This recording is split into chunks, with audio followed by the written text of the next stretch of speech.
Hello friends, Heidi here from Rain Country. God is good all the time. And I'm out here at my snow peas. I've already harvested a bunch this morning, but I thought I'd pick a few more out here so you can see how I do it and talk a little bit how I preserve my snow peas, my excess snow peas that is.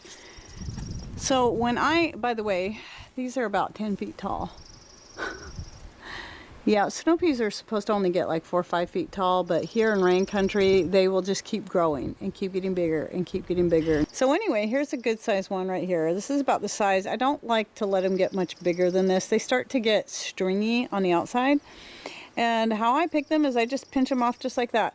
It just makes it easier. I don't have to worry about coming back and pulling this little guy off. It's just ready to go just like that. You can eat it like that. You can choose to take this little end off if you want, but I don't care. I just eat the whole thing. It's so good. They're so sweet and wonderful. I love snow peas. They're my favorite kind of pea. Regular shelling peas are good, but snow peas are my favorite, and there's so much you can do with them, and they're so simple. They're so simple to pick. They're so simple to put up. And these particular ones, I'll go ahead and put the name right below. I've talked about them before.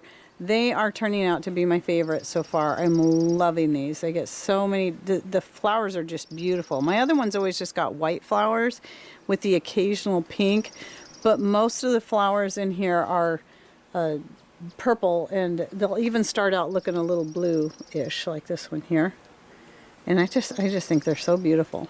Okay, I'm going to pick a few more of these and I'll take you inside and show you how I put them up. Here I am back in the kitchen. I've got my snow peas ready to start preparing for putting up. And here's what I like to do is when they first start coming in, I usually might just pick a few a day. But then they're hitting that point where I can easily go out there and get a pint or more per day. And then what I do is usually any excess is going to go in a salad or be cooked in a stir fry right away, the fresh ones. And then, this is more than a pint right here. Usually I just use a pint jar and I use that as my guide, and once it's full, then I go to preserving it. What you want to do at this point is decide what size do you want your snow peas when you go to use them in cooking later on. Do you want them whole like this? Do you want them that big? Or do you want them chopped up a little bit smaller? A lot of it's going to depend on how you're going to use it. Now, like this, whole like this, especially if you pick them really young and fresh, keeping them like this is perfect for using in stir fries. But these ones I'm going to go ahead and chop at least in half or maybe in thirds, just depending on the size of them. And then I'm going to show you what I do next. Now, typically, for time, I don't worry about stacking them by size or anything. I just put them all together and just cut through them like this. Usually thirds is what I do, but you're going to end up with some like this that are bigger. You can choose to cut that or not. So I'm going to go ahead and finish chopping these up, and we'll move on to the next step. Now what I'm going to do is I'm going to start with this pile right here. As you can see, I've separated them to two piles because I'm going to do two different things with these. These ones here, I'm going to put in this prepared bag for my Food Saver. Now, this is not the Food Saver brand bag. This one's actually better, but about half the cost of Food Saver. In rolls like this, in the two sizes, you can either buy 2 rolls at a time of the smaller one, which is my favorite, 2 rolls at a time of the bigger one, or a pack of 1 of each, and it is such a great price. So I will link to those below.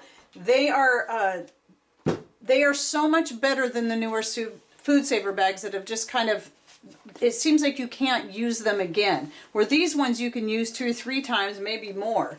And they've just worked really good for me for half the cost of the Food Saver brand ones.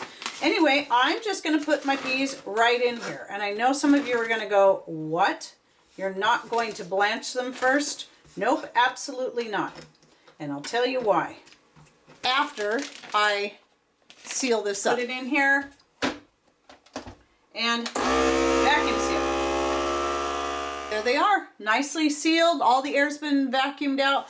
I really like the Food Saver. I really like the more simple ones like this. I used to have a fancier one, but it lasted just a little over a year, and then the the digital stuff in it gave out. And once the digital stuff stops reading things properly, the whole machine doesn't work.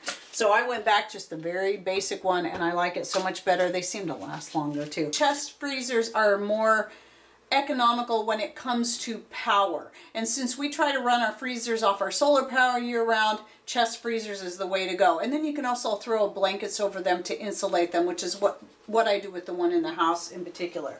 So we have to, and I like to sort my stuff out into paper bags that will also help insulate them a little bit more and keep them all together and easy to find. So I always put on the outside and just ignore, I know I have the handwriting of a serial killer, but as long as I can read it, which sometimes I can't. But anyway, that way I can look right in my freezer and I've got the bags all laying sideways and go, okay, there's my raspberries from 2015 and there's my beans from 2016, and know which ones I need to go through first.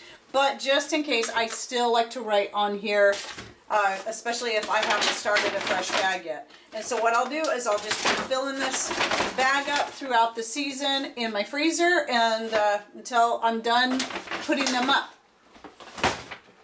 Now for the rest of these peas, another thing you can do, I'll talk about why I don't blanch in a minute. Another thing you can do is just throw them on your dehydrator. And you'll want to dehydrate them at about 125 at least to 135. I would say at the highest 135. And it'll take several hours, maybe all day. Snow peas tend to dry up pretty quickly for what they are, considering they're a vegetable. So I'm going to be drying them at 125. But the thing I really like about the dehydrated snow peas is throwing into soups or anything that's already liquidy. And I do that with any freeze-dried or dehydrated vegetable. They are so great for throwing into soups and stews. And they will, especially if you're wanting it real thick, you don't have to worry about thickening up your soup with the flour or anything else. You just put your dried vegetables in there and it will absorb the excess moisture and make it more thick like a stew, which is typically what my soups end up being, is more of a stew.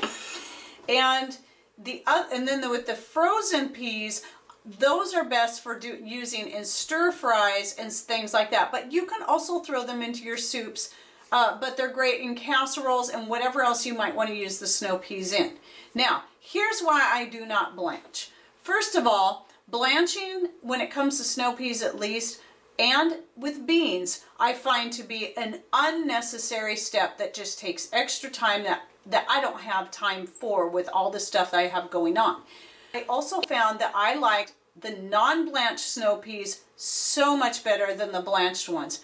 When the first year I grew snow peas, and I had them coming in like crazy, it was my major crop, my first year of really getting into gardening, because snow peas love it here in this cooler climate. And so I was going, okay, I know you can't can them, or apparently you shouldn't can them, which I can imagine they'd probably turn to mush. But I was following the methods, okay, so what's the right way to freeze it? So I learned about the blanching. I followed it to the T with the exact amount of time of cooking it, of boiling them or steaming them, and then immediately putting them in the ice water so it would stop the cooking process, and then freezing them. Ugh. They were bad. I did finally use them all up because I found a way to use them. I wasn't going to waste them, but I did not like them. They were just icky. They just got too soft, and I found, so then the next year I did it, I said, okay, I'm going to try just freezing a bag, and made sure it froze solid, and then thawed it out and used it right away before I did any more, so I could find out if I liked it, and liked it so much better. They just had a better texture. I mean, when I think of snow peas, I kind of like to have a little bit of crunch to them, even once they're cooked. So like you do with something in a stir fry, typically you want your snow peas not cooked all the way through. You don't want them mushy. You want them to have just some kind of texture to them. And just freezing them like that is, to me personally, has been the best way. So I know there's some things that we'll talk about how freezing, blanching may possibly preserve the nutrients and stuff better, but if nobody wants to eat them because they're just gross, then why go through that extra step and waste that time? I do the same thing with my beans, and they turn out great. I just cut them up, just like I do my peas, and I'll probably do another video of that down the road once my beans start coming in, and then freeze them, just like I did there. If you're not growing snow peas yet, especially if you're in a northern climate, they love cooler climates, they love lots of moisture. So if maybe the other peas don't grow as well for you, go for snow peas. Both do well for us here, but it might be an option. It's the easiest thing for us to grow. Thanks for watching. Take care and God bless.